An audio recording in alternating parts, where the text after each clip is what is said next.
masak sop daging iga, dilanjut goreng tempe, dan ngomong bebinan. Nah, siang ini tuh aku pengen banget masak sop iga karena di kulkas itu juga masih ada iga. Jadi oke, hari ini kita masaknya sop iga aja. Nah, kebetulan tadi pagi tuh aku belanja di abang-abang sayur, ada kentang sama wortel. Di sini aku pakainya sedikit ya sayurnya. Ya nggak terlalu banyak banget karena iganya juga tuh sedikit, nggak banyak ya. Soalnya itu sisa yang di kulkas itu emang separuh gitu. Nah, tapi sebelum aku rebus iganya, di sini aku mau prepare buat sayurnya ya. Nggak lupa juga aku tambahin menunya itu sama tempe goreng. Soalnya tempe ini tuh juga udah lama di kulkas, sekitar 2 hari gitu aku nggak masak-masak belanja, tapi aku bingung mau dimasak apa. Ya udah, hari ini kita goreng aja pakai bumbu biasa ya. Dan ini tiba-tiba tulang iga aku udah bersih aja. Sekarang aku mau rebus. Aku tuh rebusnya 2 kali gitu ya. Soalnya tuh aku mau ngilangin darahnya buat untuk rebusan yang pertama. Nah, oke, karena rebusan yang pertama itu udah mendidih, sekarang aku mau angkatin dan aku mau potong-potong. Nah, jadi di sini tuh aku sengaja ya potongnya tuh pas daging mateng, soalnya tuh biar gampang. Karena kalau pas lagi mentahnya itu kan susah kan, kayak molor-molor gitu kayak karet, iya nggak sih? Nah, di sini tuh ternyata habis aku potong-potong, bibi dan itu ternyata ngerengek-ngerengek gitu karena dia tuh habis bangun bobo. Ya oke lah, kita gendong sambil masak. Oh ya, BTW tadi tuh sebelum aku pegang baby, tadi aku tuh udah cuci tangan ya, biar nggak bau bumbu atau nggak bau daging gitu. Nah, karena bapaknya tuh lagi pergi, ya udah jadi kita tuh gendong-gendong baby sambil masak. Soalnya nggak mungkin dong kalau masak aku terus aku batalin, aku kayak berhentiin, soalnya nanggung banget. Soalnya tuh udah di tengah-tengah dan mau mateng juga. Jadi ya sudah, kita lanjut masak aja. Nah, di sini ternyata iga aku tuh udah wangi banget baunya dan udah agak empukan. Sekarang kita kasih masako supaya ada rasanya gitu ya. Nah, di sini ternyata bibiran aku tuh udah bobok lagi karena tadi itu ternyata cuma kebangun dan aku gendong gitu. Ternyata dia tuh masih ngantuk dan minta bubuk lagi dong. Nah, ini tuh biji pala ya yang tadi aku titip sama Pak Suami. Jadi Pak Suami tuh tadi beli 4 biji itu 5.000 ya. Jadi hitungannya tuh 100.000-an gitu. Tapi nggak apa-apa karena lumayan gede juga. Nah, kali ini itu aku bikin bumbunya tuh diulek aja ya, karena bumbunya tuh nggak bisa di blender kan, pala nggak bisa di blender. Terus kayak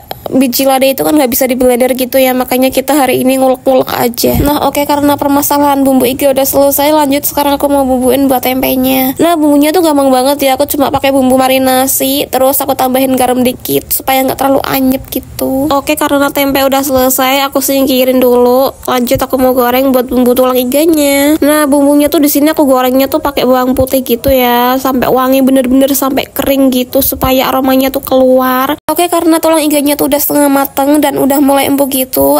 Habis itu aku mau cemplungin wortel sama kentangnya yang tadi aku udah potong-potong dadu ya. Nah, sembari nunggu sop iga aku mateng, jadi di samping kompor itu aku mau goreng tempenya dulu ya. Nah, di sini aku gorengnya tuh cuma 4 biji karena aku bagi 2 gitu buat malam sama buat hari ini. Karena aku tuh niatnya nggak mau goreng semuanya walaupun sedikit ya. Nah, oke, karena sop iga aku tuh udah mau mateng, sekarang aku mau cemplungin buat bumbu taburnya. Tadi ada daun bawang, tomat sama cabai gelundungan ya. Masalahnya itu di sini karena aku tuh nggak bikin sambal, jadi ya udah kita pakai cabai gelundungan aja. Apalagi yang makan cabai itu cuma aku aja ya, karena Pak Suami itu nggak makan cabai ataupun makan sambal, karena dia tuh nggak bisa makan pedes gitu ya. Oke, karena semuanya udah mateng dan udah siap, sekarang aku mau makan siang sama Pak Suami. Sebelum itu aku mau ambilin dulu dari nasi, dari sopnya, dari tempe. Pokoknya tuh hari ini menunya tuh sangat sederhana banget, cuman enak ya. Apalagi menunya tuh daging sop, aduh favorit banget aku sama Pak Suami. Ditambah minumnya tuh es dingin, aduh nyes banget. Nah, di sini tiba-tiba ada bebiran aja nih yang lagi anteng. Mumpung lagi anteng, kita jadi makan bareng berdua. Kebetulan Pak Suami itu tadi baru pulang, ya udah kita makan bareng dan mari makan semuanya.